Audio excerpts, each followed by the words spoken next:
my name is Cindy Ravindran. Good morning, afternoon, or evening. I want to share a story about an experience that was both nerve-wracking and exhilarating.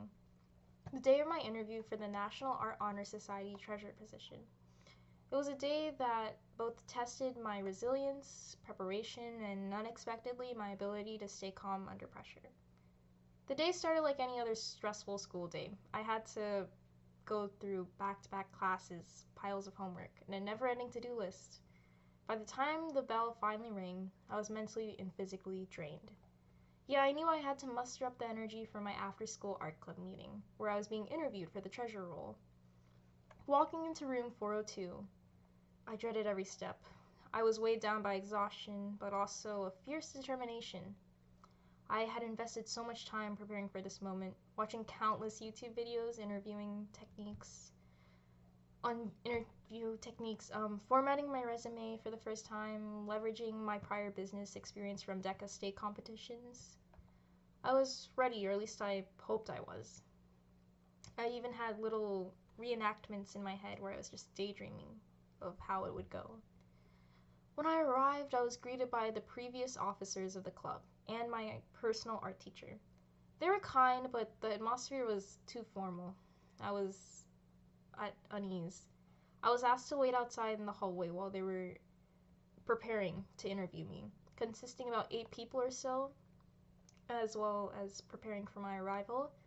I was just standing there, feeling the weight of the moment. I was acutely aware of my exhaustion. Strangely enough, this exhaustion had a silver lining. My anxiety seemed to diminish when I'm tired, and I became less fidgety and more focused, as if my drain state was actually working in my favor. It was my advantage in this case.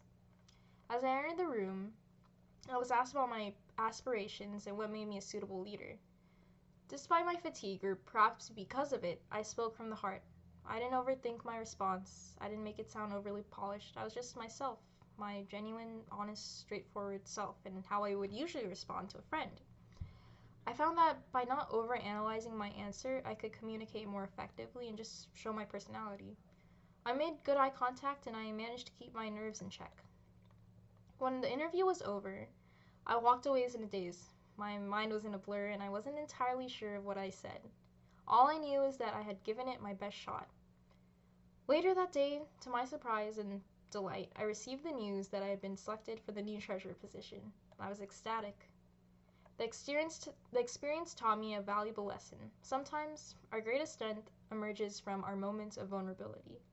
The exhaustion that I had felt that day turned to be an unexpected advantage, and my genuine approach resonated with the interviewers. It was a reminder that being true to oneself, even in moments of fatigue, can lead to success.